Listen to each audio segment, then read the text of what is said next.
Hey, welcome to Romance Happy Hour. I'm Dylann Crush, and I am here with romance authors Claire Marti and Harper Cross. So glad you're joining us tonight.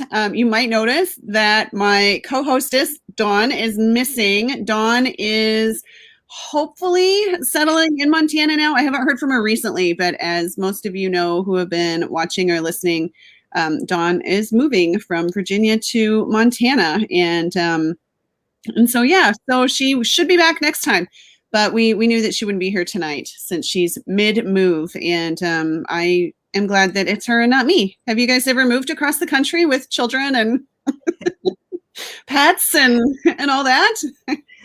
No, I've never lived more than a couple of hours from where I was born, so. No. Wow, lucky you. We moved from San Diego to Denver back in 2014. Okay.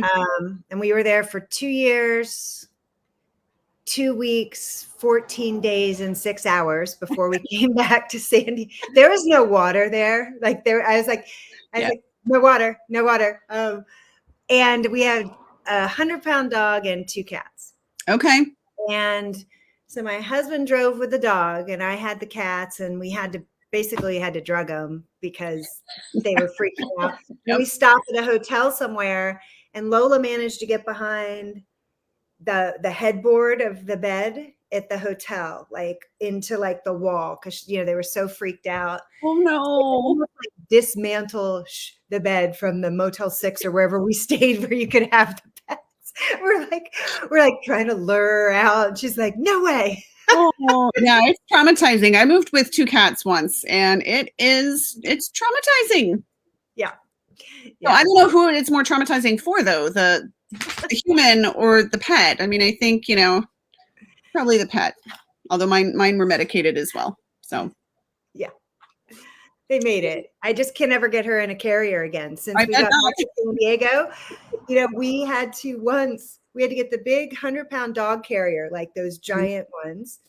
My husband and I had to plan it out, and we had it he was waiting with a blanket, and I lured her over with the treats, and then we cornered her, and then he grabbed her and he rolled her up like a burrito, and we had to put her in the carrier. And then she just starts she's this little beautiful kitty, and she's howling, and that's how we had to take her to the vet, in the giant crate. And it was we were never getting her to the vet again. If someone, it was, that was bad too. But I have a cat that goes to the vet every 2 weeks. So we would be and he hates it. Well, and the vet makes us medicate him because he's so mean to them when he gets sick. Sure. You have to give him a sedative, but he's getting really good at fighting it. Last time I was there, I got a call. He has diabetes, and they were doing a blood glucose curve, which is an all-day thing. And I get a call in the afternoon from the vet tech. He's like, we're not having a lot of luck with Max. We're going to recommend. And they had a whole new plan. Basically, come get your cat. So we have a horse tranquilizer here. yeah. I was waiting to hear all the meds they wanted to give him or something. They're like, just take him home. He needs to relax. So I'm like, oh, great. There are a lot of comments. Viewers, no water in Denver. Commiserate. Catherine said their cat hid behind the microwave in a hotel once. Oh my gosh. That's like the saying, you can't get them. Aw. Yeah. Well, hopefully Dawn is having better luck than all of us. So we will see her next time. But I'm happy to be here tonight with Harper Cross and Claire Marti. Why don't you both? I know, Claire, it's a big day for you. You are spending your release day with us today. So exciting. You've got a new book out today. So happy book birthday. Thank you. And you showed me the cover. Well, you showed it to us before we went live. So do you want to kind of go first and introduce yourself and share your hot, awesome goodness with all of our viewers? I am sweating, you guys. So it's true hot, awesome goodness here. San Diego, it's 80 by the beach, which is really hot for us, and we have no air conditioning. So I'm just sitting here sweating or glowing or whatever. If I was in the South, I would be glowing, right? Right. Women don't sweat, they glow, right? Isn't that what someone used to say? Something, yeah. They're not alive anymore. I sweat. I sweat if I'm doing something, right? I teach yoga. I like to move. But if I'm just sitting and sweating, but it's all good.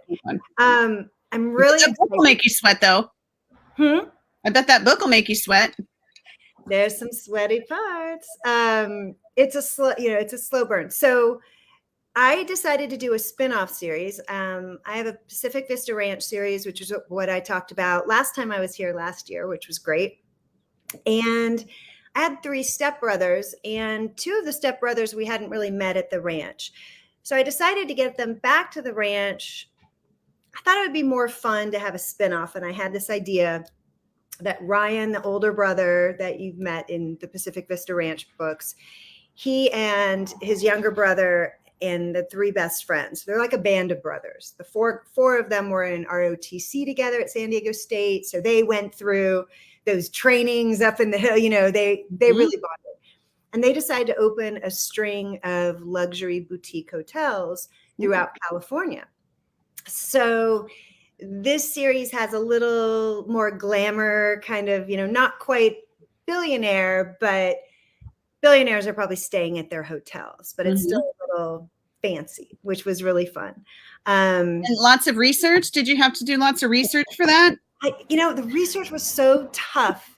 The first one is set in La Jolla, California, which is about 10 miles away from me.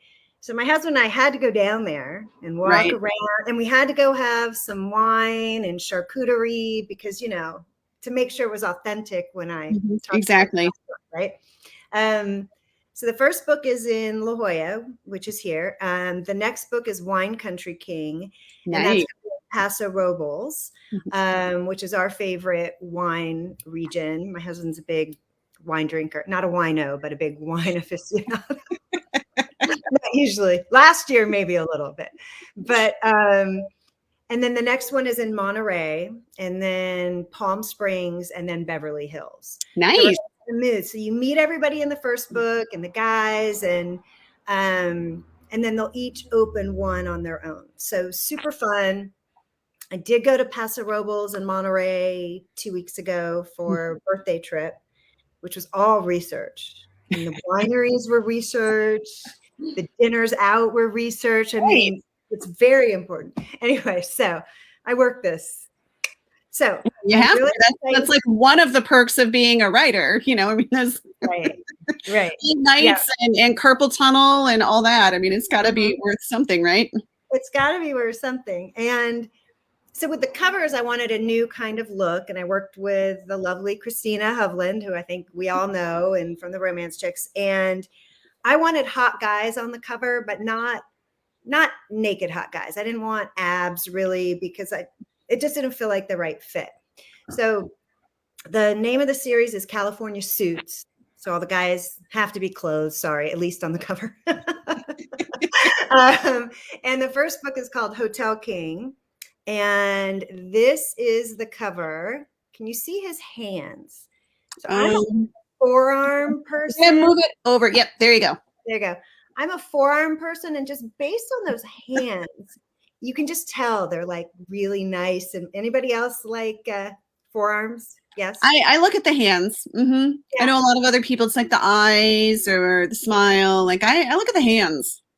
I like the eyes too, but the hands are important. So Ryan's kind of, it's an enemies to lovers, office rivals type of story. And Ryan's got kind of a tough personality at first. So he can be kind of a jerk. So when you first meet him, you're like, oh, okay, wow, he's, but that's the beautiful thing is you get to see him soften up, right? And you get to see how Charlie is my heroine, how she's impulsive and passionate and this, and he's very rigid by the book type of guy. So we've got a little bit of those opposites and stuff too.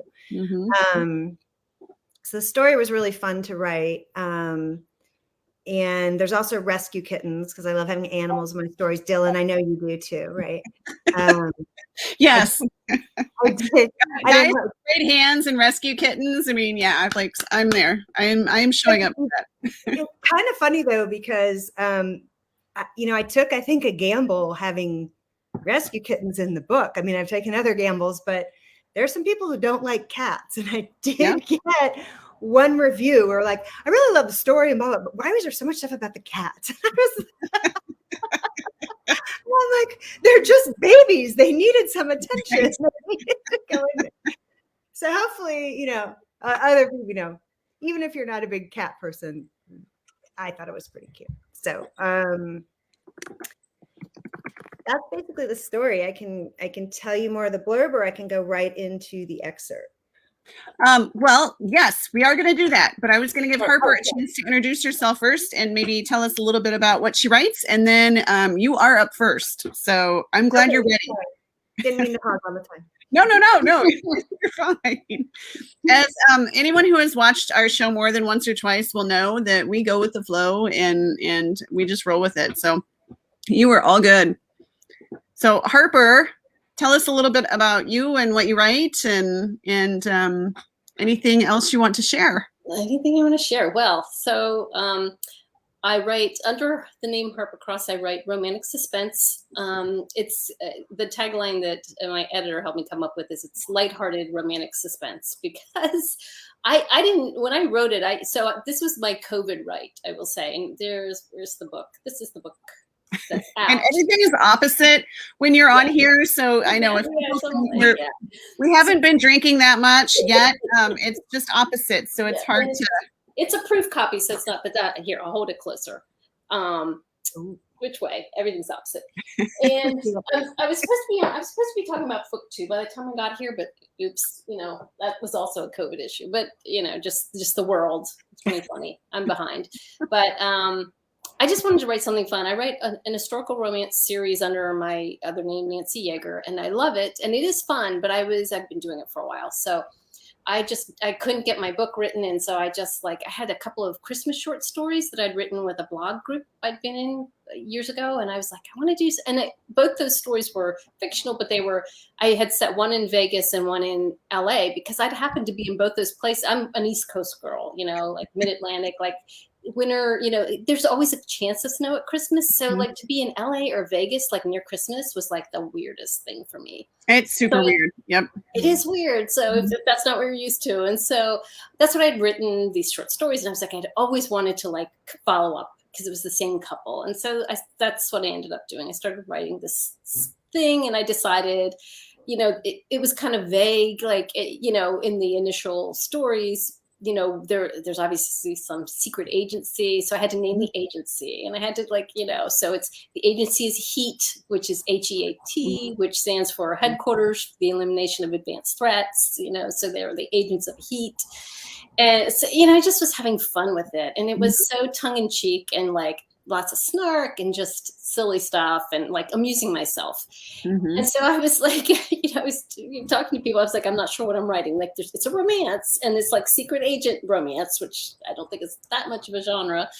And then when beta readers started reading it, they were like, oh, it's romantic suspense. I was like, I don't write romantic suspense. I don't think so. And then I started checking with other people like, yeah, it's romantic suspense. I'm like, sounds good. Okay. So that's what we're good. But it's, it's not like heavy, dark.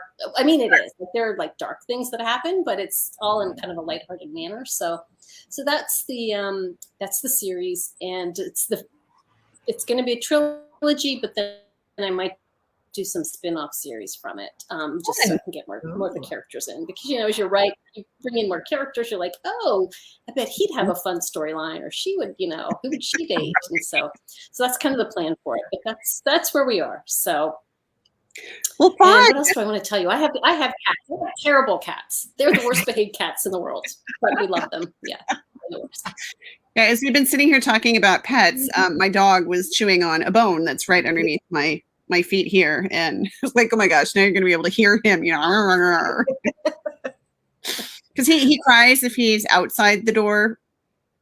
I shut the door when I go on live like this, so he has to be in with me, but normally he's very quiet. So that sounds like a lot of fun though, and what a departure from historical romance. So because the historical romances that I love are the ones that do have the snark and sass and everything. Yeah. But, it's so different when you're writing, Regency sass and snark as opposed to what I can imagine in Agents of Heat. So right. That is the best thing. Yeah. Agents of Heat is spectacular. I love it. Yeah, Kelly is watching from the Boobies and Newbies podcast, and she said, Agents of Heat. I love it. So yeah. Well, the funny thing is there is something called in like the defense world, there's something called advanced threats. Mm-hmm. And I used to work in that world, kind of sort of like in the business side of things. And I was like, I hope nobody like thinks that, like nobody that I used to work with thinks like, what is she up to? Like if they read the book, they'll realize, oh yeah, that's nothing that we really do in the real world. So. But it's a pen name, so maybe they won't find you. Oh, I'm sure they know. It's not like a super secret. Yeah, Right. Well, and that's what I'd said. If there's anything else you want to share, I didn't know if you wanted to out yourself as writing as both Harper and Nancy. Yeah. Well, I write. This is my last. So I'm writing the 5th book. I've just knocked that over. I'm writing the 5th book in this series. This is the Harrow's Finest 5 series. This is book 4. Book 5 is coming out in September, so I don't have that one to show. But it's the Duke story. So every good historical romance needs a Duke story. Of course. Or Dukes series, are required these days, like the Duke, the Duke story. And there weren't very many Dukes. No, exactly. Old and joke, right? We're all in on the joke. Yeah. Yeah. They were not played by people like Sam Heughan from Atlanta. No. Right? No. No. Or the oh gosh, the guy in Bridgerton now. His name is escaping me because Reggie. Menopause brain. But yeah. Reggae Jean. Yes. Yeah, the hottie in the Bridgerton series. So yeah, I don't know. I'm sure all the Dukes were, I don't know. I don't know how many Dukes there were, but it's kind of like sheriff's deputies in, these small town Texas books. I've written a couple sheriff's deputies already, but it's what I love. I don't want to have all the responsibility of the sheriff. So I don't know how many deputies, there can be, but I love writing sheriff's deputies. My Dukes are sheriff's deputies, I suppose. Well, they probably have more time to work out. So sheriff's deputies have better abs than the actual sheriff. Right. And most of the sheriffs I've met in real life don't look, well, see, I don't want to say stuff like that and be recorded, but sheriff's deputies. Yeah, I like the sheriff's deputies. We'll just leave it at that. So in my historical series, it's a group of friends that went to Harrow as opposed to Eton.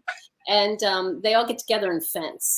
And so that's keeping them in shape. Well, of course. Yes, and I can think of a lot of entendres with the fencing equipment. So. Yeah. Yeah. Well, fun. So I think, Claire, you volunteered so enthusiastically to go first tonight. When I said, who wants to go first, and neither one answered, and I said, Claire, you were going first. So we are going to hear from Hotel King tonight. Is that right? Yes, it is. Okay. And do you need to set the scene, or are you, and before we get to that, I want to say real quick, if anyone has questions, I see we've got a couple of questions already. But if anyone has questions for either one of our authors while they're reading or in between, go ahead and post them in the comments, and we'll get to those in a little bit. But are you going to start off right at the beginning, or do you need to set it up for us? Just a little stage. So in the story, Ryan and Charlie worked together a few years ago at a resort in the Turks and Caicos. And they did not like each other. They were big rivals. They were both up for the same promotion. They're sales directors. And she beat him. And Ryan has never lost anything in his entire life. Like ROTC, his little time in the military. He is like, no one beats him, right? So through a little twist, he's forced to hire her to be VP of sales for his new hotel that's opening. We meet them as the hotel's opening, and we're, go to the gala. So he hires her away. She comes to work there. She thinks, I know we didn't get along, but he has to respect me and think I'm the best because he hired me, but he actually had to, but she doesn't know that. That's kind of from the beginning. So as they're working together, they just, they really don't get along. So there's a lot of headbutting through the beginning and a lot of snark and a lot of kind of, I think, really funny internal monologue, the way they think about each other. But they're super busy working on a project, and they need to work overtime. Charlie's got 2 little rescue kittens and they need to be fed every 3 hours. And she had a volunteer helping, but she's got to go back to her apartment. She can't leave Bruiser and Luna alone for that period of time. So he's like, okay, I'll come to the apartment. I work with people at home all the time, but of course, dun, dun, dun, not them. So they've worked together. He's met these little kittens. We've had some cute little scene that ended up with him losing his shirt and having to wear one of her old t-shirts. So it's very tight. It doesn't fit him very well, but he looks really hot. Okay. So, oh wait, I need the glasses. It's so sad. I can't read anymore. With that. All right. We are going to pop out and we'll be back when you're done. Okay, great. Okay. So we're at Charlie's apartment. And they've just spent the evening going through a bunch of documents. So I'm going to start right there with Charlie. We're on the final document. Feel like a glass of wine? She smiled from across the table. He glanced at the clock at the top corner of his computer. Technically, he should go home soon. The crew was going into full attack on the ballroom first thing in the morning, and he needed sleep more than wine with Charlie. But it was best if they continued this trend of getting along, right? Sure. Do you have any Paso Reds? She stood and headed into the kitchen and opened a small wine fridge. As a matter of fact, I do. A friend turned me on to Epic, and I've got a 2017 Veracity, their version of a Chateauneuf de Pape. Besides, I figured I'd start exploring them more since Paso Robles is the next hotel slated to open, right? He nodded and watched her slender hands capably open the wine with an old-school corkscrew. I love their wine, and we're looking into carrying it. And yes, the plan is to open at the end of the year. She walked over to the overstuffed couch with both glasses. Come sit with me over here. It's more comfortable than those stiff wooden chairs. He hesitated for a split second. They were just 2 colleagues working late and having a drink. No big deal. Not that they'd ever socialized at Cerulean Eden, unless it was a staff event. He'd hung with his friends and she'd hung with hers. It was a large resort and she'd been popular with everyone. He'd been the only one to find her constantly sunny nature irritating. Now that he was getting to know her more, he realized it was genuine. And it wasn't like he didn't have self-control, for God's sakes. Nobody could ever accuse him of being careless or impulsive or reckless, at least when it came to his career. He'd had to grow up fast when his dad was killed and try to be there for his mom and younger brothers. The loss had impacted his brothers and him in different ways, but for him, it had been the end of the wild exploits of his early teens. Austin more than made up for that. Hello, don't make me drink both glasses. Charlie held the stemless wine glasses in front of her pretty pink mouth, her eyes gleaming with mischief. He shook himself back to the present. No need to brood about the past. Don't even think about it, Miss Ray. Your boss might find out and make you work overtime. She snickered and spoke down to the sleeping cats. And he cracked a joke, Bruiser and Luna. He cracked a joke. He accepted the glass from her, and the brush of her fingers against his bumped like a lightning strike through his system. His skin burned where her hand had touched him. He sucked in a breath and exhaled slowly, and he sat on the far end of the couch, as far away from her as possible without landing in the kitten's pen. He concentrated on the wine, swirling it in the glass and admiring the deep ruby color. He was in deep trouble if the lightest touch sparked this type of reaction. How's the wine? There, that sounded normal, right? I can really taste the blackberries and pepper. It's really delicious. She sipped and made a humming sound that had him shifting uncomfortably. He sampled the wine and savored the burst of flavor in his mouth. Delicious. Now he'd drink the wine at a normal pace, get the hell out of her apartment and return home, preferably to a lengthy, freezing shower. A sudden squeak sounded from the pen. Charlie jumped up, set her glass down on the low glass coffee table, and hurried over. She bent over and cooed at the kittens. It's Bruiser again. He's the caretaker. Are they okay? Ryan placed his wine on the table and joined her. She kept her gaze on the cats and nodded. I think he's just hungry. It's a great sign. He crouched down and peered into the enclosure. The kittens were stirring and Bruiser meowed again. Charlie's vanilla scent was too close, and the warmth from her bare arm next to him was too tempting. The air thickened. The smart move would be to leave before he succumbed to the urge to stroke his hand along her skin and verify if it was as soft and silky as it appeared. She turned her head, and their mouths were mere inches apart. Her eyes widened, and she drew in a sharp inhale. Then she closed the distance between them and brushed her soft lips against his in a feather-light kiss. He froze, every nerve in his body on high alert. When he didn't respond, she pulled back, her cheeks coloring. "I'm sorry, Before she could retreat further, he cupped her chin. Neither of them moved for a moment. Then he slanted his mouth across hers again. She sighed and leaned into him, her lush lips parting. She tasted of rich wine and sweet Charlie. He wrapped his fingers around the back of her neck, held her still, and deepened the kiss. His tongue danced and sparred with hers, and he growled deep in his throat. Every muscle leapt to attention, and fire coursed through his veins. With a throaty moan, she turned and slid her arms around his neck, arching her slender torso against his. Together, they tumbled to the hardwood floor with a thump. He landed on his ass, which served as an excellent wake-up call. She gasped and scooted away from him, her fingers pressed to her mouth, her dark eyes wide. His mind blanked, and he leapt to his feet. Time to retreat. He'd learned in his military training when it was best to advance and when it was best to get the hell out. And this moment called for getting the hell out. He gazed down at her. She turned to deal with the kittens, scooping them up and cradling them against her chest. He raked one hand through his hair and struggled to regulate his breathing. "I'm sorry. It should never have happened. This never happened." A crease formed between her eyebrows, and her voice was husky. "You just want to pretend it didn't happen?" He nodded, backed away from her, and gathered his belongings. "Exactly. It can never happen again. Got it?"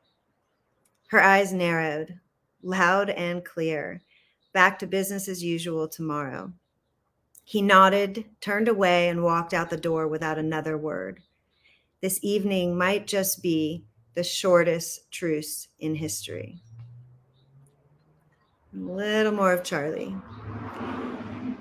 Charlie needed to be on her A game today, which was going to be a challenge after her sleepless night. Not just sleepless because of the kitten's meal schedule, but because during those 3-hour periods where she should have been dozing, she tossed and turned and beaten herself up. Had she really kissed Ryan? And he'd kissed her back. What would have happened if she hadn't knocked them both onto the hardwood floor? Heat rose in her cheeks, and she pressed her palms against her face. What a disaster. She couldn't blame it on the delicious wine. She'd only had a few sips before her brain short-circuited. She blamed it on how appealing he'd been when he relaxed his guard and revealed his sweet, funny side. Combined with his sheer physical appeal, he was potent catnip, irresistible. Was this how he was with everybody else but her? Now her plans were in complete disarray. Last night, when they were enjoying their truce, their fleeting truce, she'd been excited to pitch the small group today. Not anymore. And then that's that scene of their first kiss. Woohoo! So there's definitely kittens involved in the first kiss. I love the kittens. The kittens are fun. No, that was awesome. A little bit of steam. Have you ever had rescue kittens that little? Actually, Bruiser is based on Bruiser. I've done cat rescue forever. Mm-hmm. I rescued a litter of 2-week-old kittens from under a bush, and there were 7 of them. Oh my gosh. And I ended up bottle feeding them for a few weeks, and I still have the scars on my hands to prove it because they don't know how to pull their claws in their mouth. And when they're that little and you bottle feed them and they don't have a mom, they're so affectionate. Like they're your babies. So that's my tribute to Bruiser from 1999. He's no longer with us. So I assume you kept Bruiser. Did you keep all 7 of the kittens? No. I had another cat, and then I kept a Bruiser and his brother Bo. And then the other cats we got adopted, and I started working with a group because there was a lot in La Jolla, actually. There's a lot of feral kittens around there for some reason. So we would trap the mom cats, take them to the vet, get them fixed. And then we took care of, there was a group outside, and then these are the babies. Yeah. So yeah, I'm a cat lady. Mm-hmm. We got a rescue kitten. We got a COVID kitten. We got a kitty last summer because I thought, why not? We're already the 3 kids, and my husband was working from home, and we already had our 2 dogs and cat, and why not add another living being into the chaos? So we have a COVID kitty, but yeah, she was about 8. I think she was 8 weeks old exactly when we got her, so she wasn't quite as dependent, but oh my gosh, so cute. They're so cute. I did post some pictures, actually, like I have them of that litter. Mm-hmm. And I have a picture of Bruiser, and he literally was like this big. He was the runt, and he's the one who made all the noise when we rescued him. So that's where you incorporate real life into, who knew? Right. 15 years later, he got a book. Right. No, I think that's true because, yeah, I feel like, as romance authors or as authors in general, I think you pull so much from your own past and from things that you've experienced, and they might not always show up exactly how you think they will, but I think that's one of the most interesting and fun things too, and the research too, because I have been to a couple different places for research for books, but then also just some of the other stuff that we've done. I mean, I'm working on a whiskey series right now, and I have learned so much about whiskey, and yep, there you go. I'm drinking vodka tonight. But yeah, I have definitely learned a lot about whiskey, and it's been fun. So I love that it gives us the opportunity to learn about different things and different experiences, and go to some pretty cool locations too. So. Yeah, I'm dying to write a series or even just a book set in Louisville, Kentucky, on the eve of Prohibition. Ooh. I have a whole idea about it. I don't think there's any market for it, but I went there and we did the Bourbon Trail, but when the world was still open, and I just got I was like, oh my gosh, this is amazing. And there were like ghost stories and Al Capone stories and all this stuff, and I was like, oh my gosh, I have to write something. So at some point when the world's really open again, I might go there for like a couple of weeks and hang out and just like. Are we gonna have to come get you? I need rescue ladies. You do. If you need a road trip partner, I volunteer as tribute, because we were actually in North Carolina for a family event earlier this summer, and that was my big thing. I mean, when you drive all the way from North Carolina back to Minnesota, we went through a little part of Kentucky, we went through Tennessee, and my series will be set in Tennessee. So it's Tennessee whiskey, Kentucky bourbon. There's a huge difference. Oh yeah. Well, actually, Tennessee whiskey is Kentucky bourbon, but it goes through another process. But yeah, I mean, there's a huge difference based on where it's made and what they use, and very particular. And I was just, I could not convince my husband and 3 children to spend hours and hours and hours touring distilleries with me. I don't know why. We went to so many distilleries. And the fun one in the city, it was the Jim Beam one, because they take you in and we're going to do the tour, and the tour is you sit at a table and they talk about the thing, but they serve you so many different whiskeys. They're like, we know by now, you've seen the whole this and the that, and we don't need to show you that, but we're gonna. So that was fun, yeah. But if you ever get a chance, you should do that. I was just going to say vineyards as well, wineries. So yeah, I think I'm just going to start writing books that just revolve around alcohol. I mean, I feel like, we've got romance happy hour, so there's people who want to hear about it, and then we can write whiskey, and we can do bourbon, we can do vineyards, and. Well, the book Wine Country King, Campbell, the heroine, is a sommelier studying to be a master sommelier. And one of my yoga students is a master sommelier. And she was one of the first female master sommeliers, because there's only a handful of them, right, in the whole world. And I haven't seen her in probably like 7 years. So I just sent her an email, and she goes around the world and she educates people. And she's amazing. And I was like, I don't know if you remember me or not, but is there any way I can talk to you about this character? Because I love to dig into the research for the characters. I mean, always talk to people who do that job, and I love, I love it. She's like, I'd love to. And she's telling me her story. And I'm like, can I just write your memoir? Because you are so cool. She's like, I was born in a dry county in Arkansas. I never saw alcohol. And then she went to Paris to college, and she'd never seen wine or beer or anything at 18 by herself from a dry county in Arkansas. Wow. I mean, how interesting. I was like, can I steal a wee bit of that for That would be culture shock. Yep. And then, and just the passion that these people have for what they create. Like, it's not just alcohol, you know? I mean, it's so interesting. It really is. You know, and their whole the cultures around it, you know. Yes. Yeah. Well, and what struck me, I mean, speaking of whiskey, because that's what I've been really I've been immersed in whiskey lately, simmering, pickling and whiskey. No, just kidding. But just everything that goes into it, you know, I mean, from the trees that they cut down to make the barrels to, you know, the soil that they grow the corn that they then distill and everything. It's just the history and the culture, and it's amazing. It's really, you know, I started going into it thinking like, oh, whiskey's cool. And, you know, I feel like I have such a bigger appreciation now for everything that goes into it. And super interesting. But I don't want to get carried away talking about whiskey, because I could probably do that for a long time. I want to hear from Harper. Let's go ahead and have you read. And then I know we do have questions coming in, but I want to make sure we have time for that. So let's have you read from what you have for us tonight, and then we can come back and we will just fire through all these questions. Karen is eating.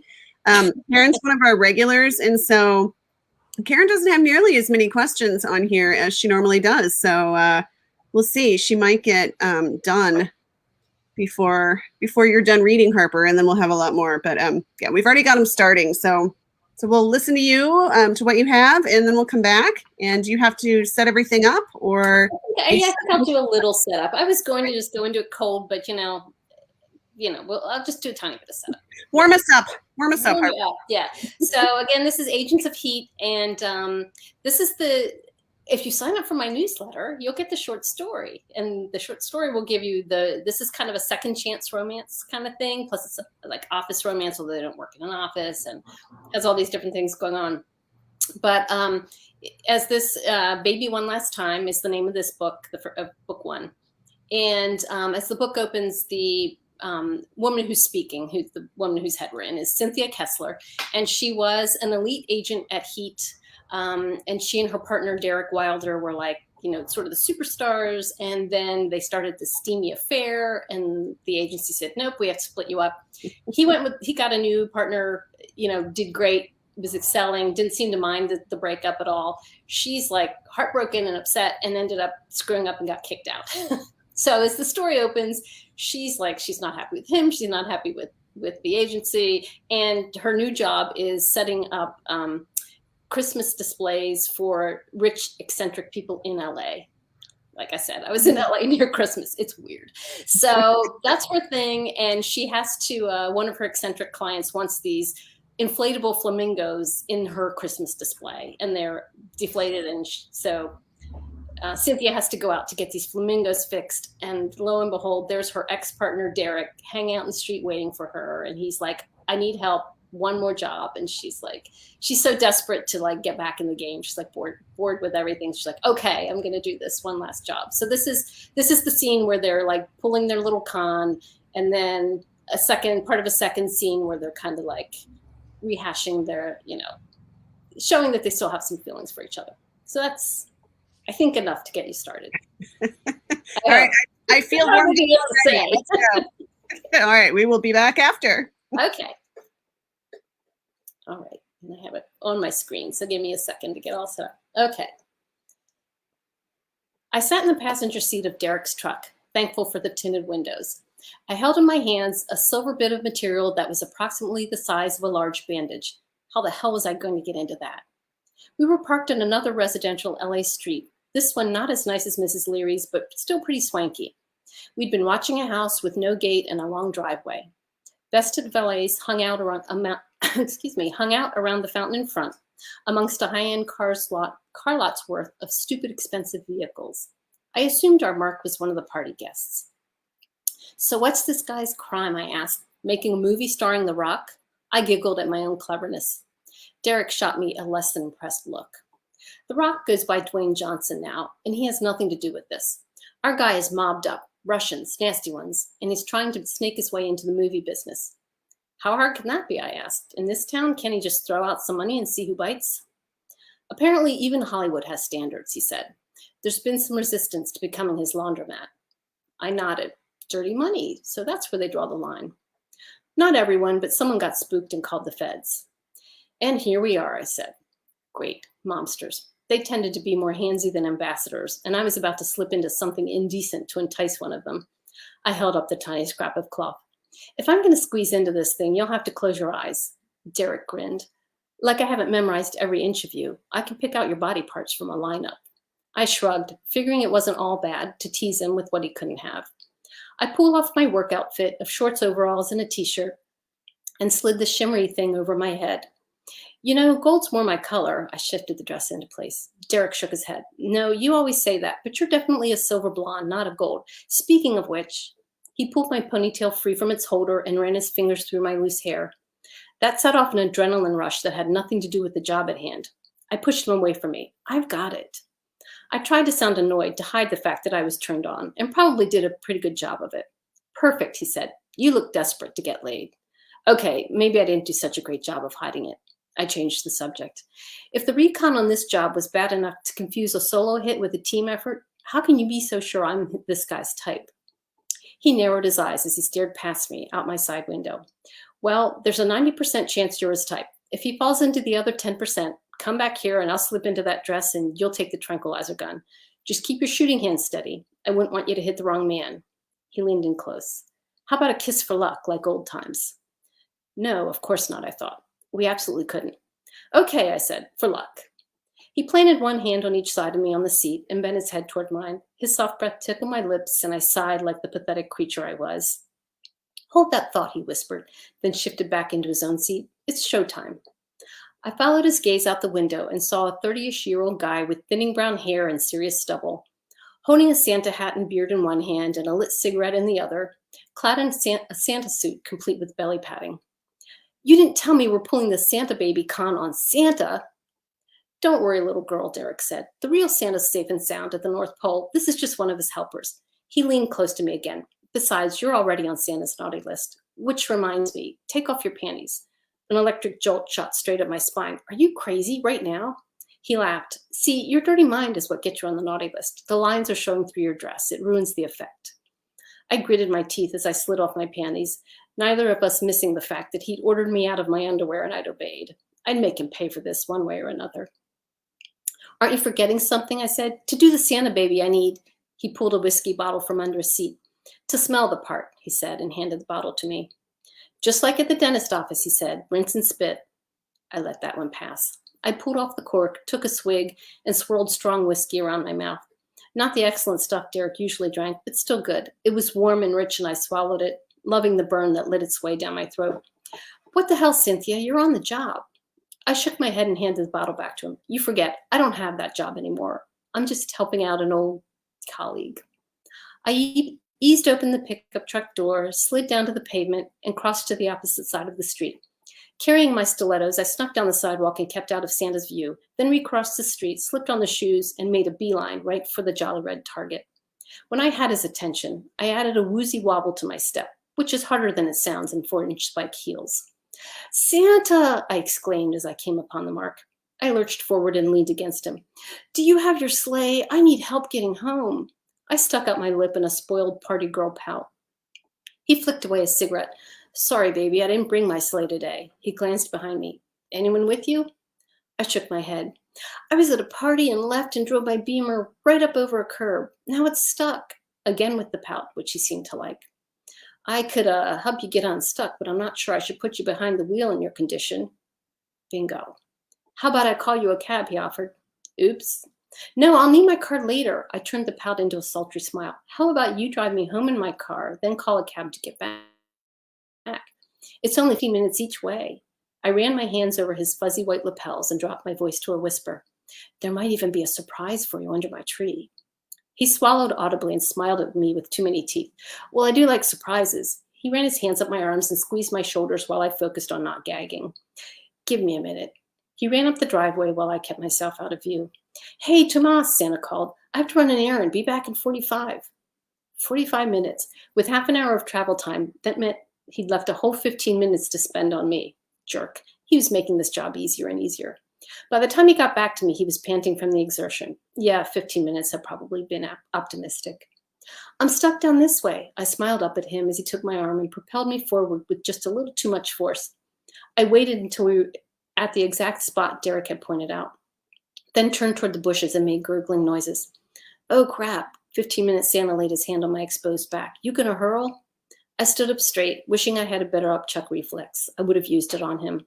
I turned toward him and reached out my arms. No, I just need to stand still for a minute. Really still. He held onto my arms and stood still with me, just like a good little target. His eyes went wide at precisely the split second I heard the thwack of the tranquilizer dart's impact on the side of his neck. Santa fell forward into me, and with his last bit of strength, he made a claw with his right hand and copped a feel. I brought my knee up hard into his gut, eliciting a satisfying grunt, then let him drop face first onto the pavement. Perv, I said. I crossed my arms over my chest and waited for Derek to pull up so we could toss this piece of trash into the truck bed. An hour later, I stared out the window of a 50th floor suite in one of the high-rise hotels in downtown LA. We'd pulled off the Santa baby without a hitch. Kessler and Wilder, together again. No, that was so inappropriate. I couldn't even think it. I bit my lip and drew blood. The metallic tang focused me, as did the full blast cold air blowing over my exposed arms and legs. If it had been up to me, I'd been back in more suitable clothing by now. But Derek had parked me by the window and asked me to be patient. When will the cleanup crew get here to deal with our Santa problem? I asked, ignoring his request for patience. He walked up behind me, reached his arms around me without touching me, and presented Mrs. Leary's flamingos with healed neck wounds. Oh my gosh, they're perfect. The patches are even pink. I turned toward him and he propped his hands on the windowsill on each side of me. You had a repair kit with you, I said, realizing now that the months in the civilian world had dulled the edges of my suspicious mind. It had pink patches in it, almost like you knew you'd need them.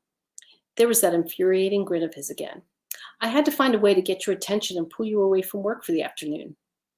I threw the flamingos onto a nearby chair and glowered at him. You ever think of texting, hey, meet me for a cup of coffee? Nope. He leaned close until his lips were just an inch away from mine. You ever think of yelling at me less and kissing me more? Maybe. I shouldn't be doing this, he whispered, but he placed his hands on my legs and slid upward. That's all it took to send my heart spiraling backwards a year. Christmas Eve in Vegas. I'd been stood up by a bleached blonde lounge lizard, and Mr. Tall, Dark, and Delicious, later known as Derek, had plied me with drinks. Expensive, yummy drinks, followed by a proposition I couldn't refuse.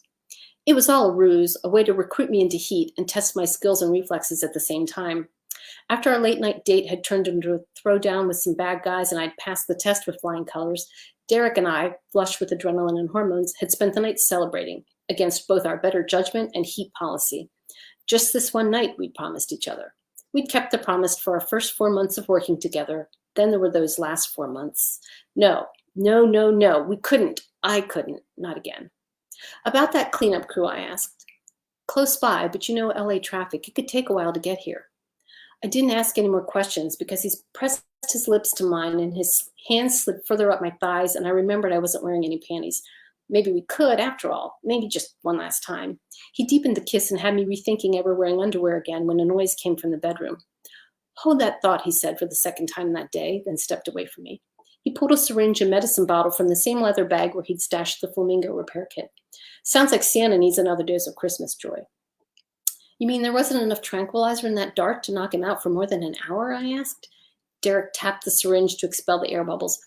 They have us using lower doses these days. Seems somebody triple-tranked a foreign attaché and knocked him out for 13 hours. Nearly caused an international incident, if memory serves. Geez, office gossip. For a clandestine operation, heat sure was chock full of chatty Cathy's. Don't believe everything you hear, I said. It was only 2 darts. He wasn't out a minute over 12 hours, and heat should add a training course on the additive effect of multiple doses. He laughed as he disappeared into the bedroom. When he reemerged less than a minute later, his smile was gone. Cleanup crew texted. They just pulled into the garage. Time for us to go. I didn't realize how much I'd enjoyed the afternoon until faced with the prospect of it ending. Well, crap, I said. I was just getting used to you again. My heart fluttered. Stupid, shameless heart. The few hours with Derek had cracked it open. Not to worry. With a few days and a couple bottles of tequila, I'd seal it shut again. That's it. Oh my goodness. I love it. Absolutely love it. That has got to be so different than writing historical. It's really different. How much fun! And this is very cleaned up because there were a lot more swear words in there. You know, I know Harper actually was while you were reading, Claire, Harper sent me a little excerpt and was like, "Is this okay to read?" I bleeped out a couple words too, actually. Yep. Thank you. We don't want to anger the Facebook gods because since we do broadcast on a page instead of in a group, yeah, we appreciate that. So yes, for those of you watching or listening, don't be surprised if you open up one of these books and see a little bit more than what you were expecting.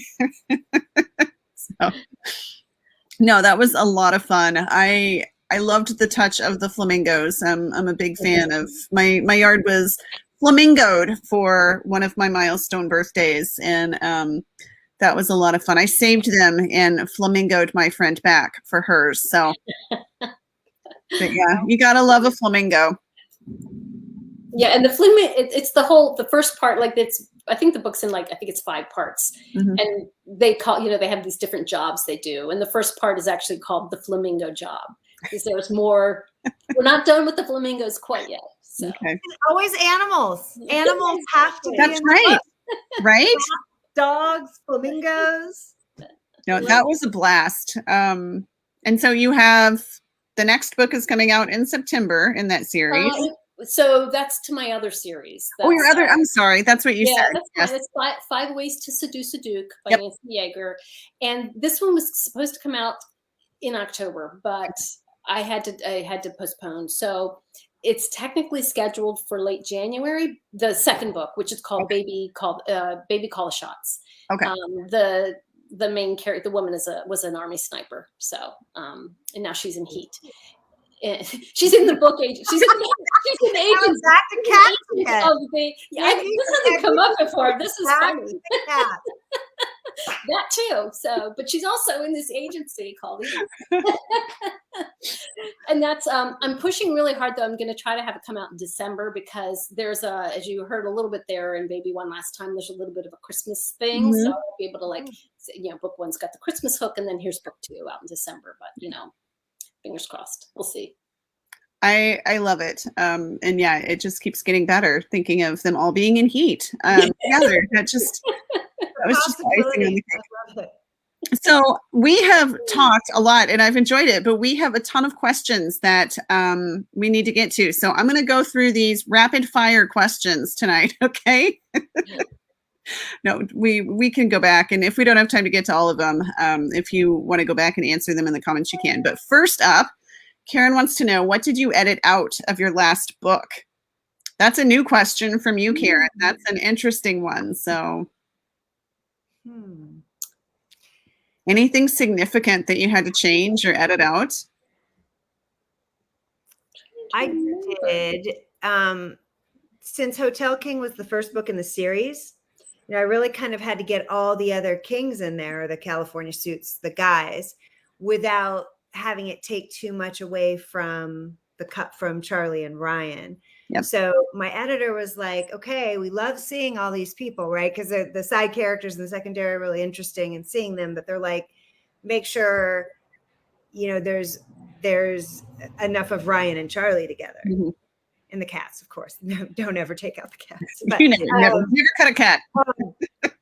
So I did kind of I tweaked a whole scene. There was supposed to be a dinner meeting with another person, and I made the person not show up. And then they were like, well, we're here together. We might as well just have the dinner. And How about you, Harper? Anything come to mind? So not out of this series yet, but out of my historical series, the last book, which is called Four Corners of Heaven, and the hero's a scientist and the heroine is wants to be a doctor, which was 1870 England, was a big deal. She actually had to leave the country to do it. But I had trouble getting the story right with that one, and I knew what I wanted to happen, but I kept having like a kidnapping happen. See, I wanted to do romantic suspense, but it wasn't working for that book. So there was some weird kidnapping scene in that book, and if you ever read the book, there's no kidnapping. So that was a big thing. And once I finally got rid of that idea, I was able to finish the book. Go figure. All right, we'll take another one here from Karen. What comes first for you, the plot or the characters, and why? So it's different for me for different books. You know, they kind of come at once. Sometimes the title comes first, weirdly. And I'm like, I like that. What can I do with that? So, but it's not so separate that it's not like I could go plot out something without the characters or just develop full-blown characters that didn't have a plot.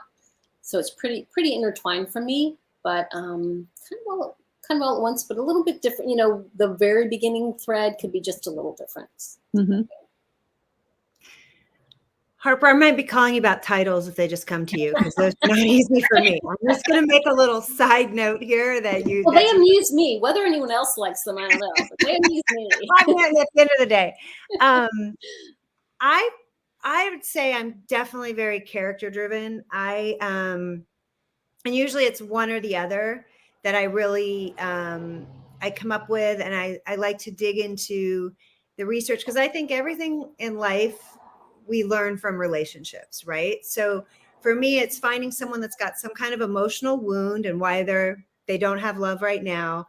And then who's going to be the person that's going to help them face their stuff, or, you know, however it goes, depending on if it's more lighthearted or if it's more angsty, but, you know, kind of that one who's going to put up the mirror and do it. So I dig into the characters, and, you know, I like astrology. So I like make sure, you know, I have their sign and they're there and I have their qualities from that. I'm like, that's a good Leo, because I'm a Leo, which is really surprising, I'm sure.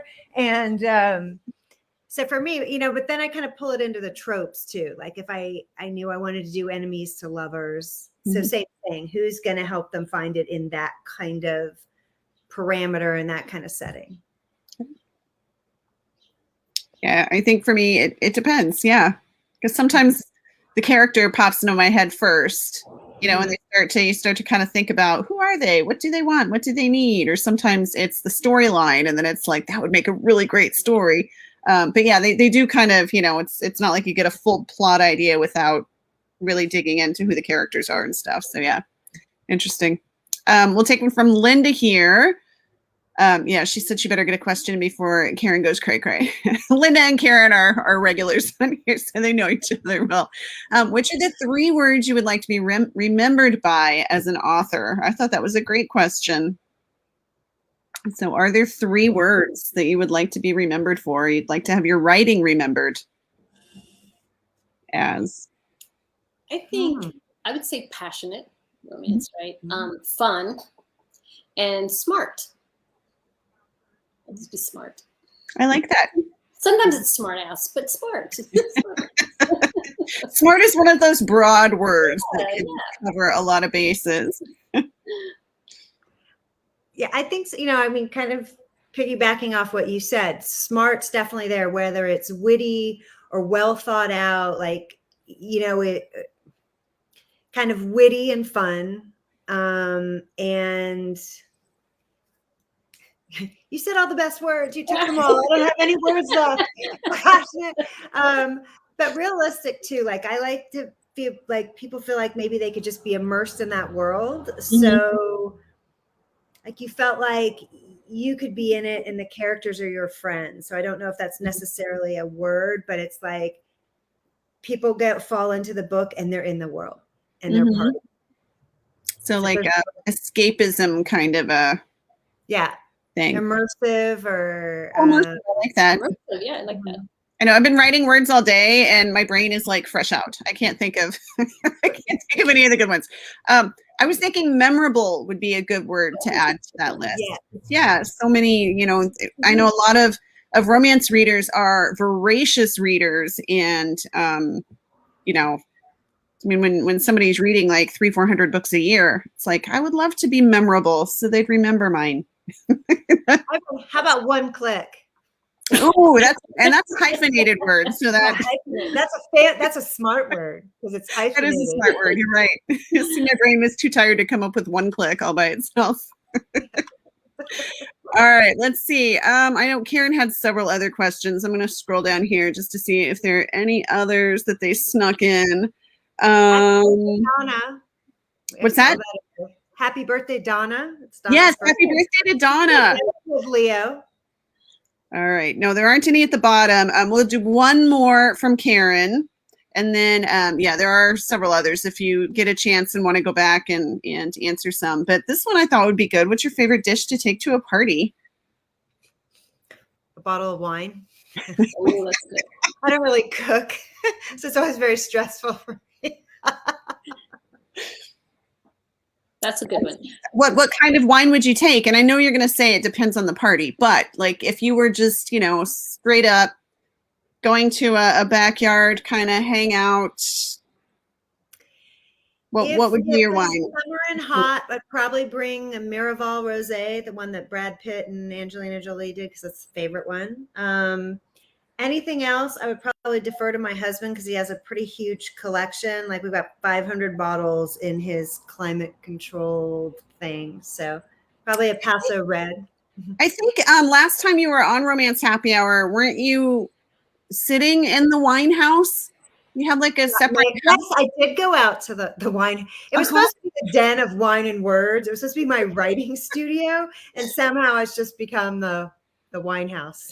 And we all offered to come visit you and sit in your wine house for an upcoming broadcast. So I think we missed the opportunity this time, but next time, Claire, when you come on to talk about the one that takes place in, you know, around the vineyard, we'll have to do that live from your wine house.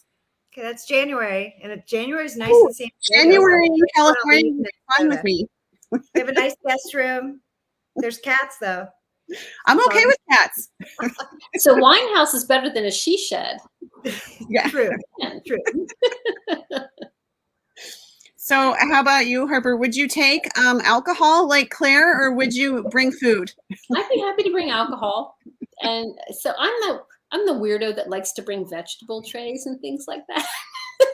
So yeah, so I get that kind of side eye sometimes because I like to bring something healthy. Cheese and crackers are relatively healthy and can go with wine. So yeah, stuff like that. You know, I am grateful for people like you because I never bring something healthy, and I'm glad that there's something there that I can, you know, have a cherry tomato or a piece of broccoli before I dive into the good stuff. The stuff that I bring is, you know, like melted cheese and tortilla chips, and so I'm always grateful for the vegetable tray to show up. So, all right. Well, we have done it again. We have crossed the 1 hour mark per the usual, even though we always try to keep it to about an hour. But this has been a lot of fun. I was worried that I would not be able to keep up with you ladies without Dawn here, but I think we did an okay job. So I hope that everybody will join us next time. We'll be back in 2 weeks from tonight. I think that's the 26th.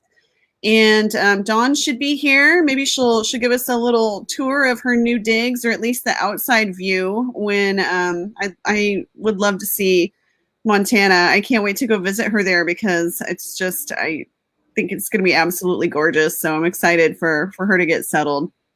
But thank you for being here tonight. We do have a giveaway that is up on the Romance Happy Hour Facebook page if you haven't entered that yet.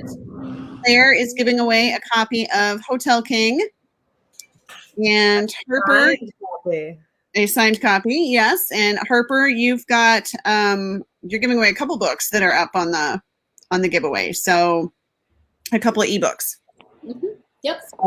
So yeah, so go check that out. We'll leave that open until Sunday night, and we hope that you will join us next time. It's been wonderful chatting with you both. I can't wait to dive into both of your books. I want to go into heat and just submerge myself in heat, and then you can be in heat. Hotel King and get heated up again. So yeah, no, it's They sound absolutely wonderful. And thanks for joining me and being on the show. And we will catch up with both of you next time. You want to tell everybody where they can find you real quick, Harper? Sure. You can follow me on Facebook or Instagram, Harper Cross Author. And also my website is harpercrossromance.com. All right. And how about you, Claire? My website's super easy, clairemarti.com, and I have all the books and excerpts and reviews sort of there, so you could check them out. And then on Instagram and Facebook, Claire P. Marti, you can find me. And today you can find me because there's 500 pictures of this. You can't miss it. So. And I have loved all of the ones that I have come across today because, I don't think I get tired of looking at your Hotel King. You know, we need to find this guy. Thanks, you guys, so much. Well, have a good night. Happy book birthday again, and we will catch up with all of you later. Bye. All right. Bye.